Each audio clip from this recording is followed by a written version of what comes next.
the Lord and take a vow. You saved my soul.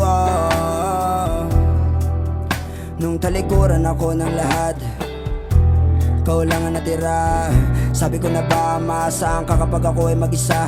Kahit na di kita kilala ng gusto, nakasangla kong kaluluwa ay tinubos mo. Ang dami-rami ko kasing ginugusto, kaya ako ay madaling natutokso na mga demonyo nagbubulungan, nagkukumpulan sa utak ko, ako'y sinusuhulan. Buti na lamang ako ay di mo sinukuhan. Tulungan, patawad kung nakalimutan kung tawagin ka nung panahong ako'y nasa taas. Nung nasa baba, kausap ka na madalas, ako ay nalibang sa kanilang palabas.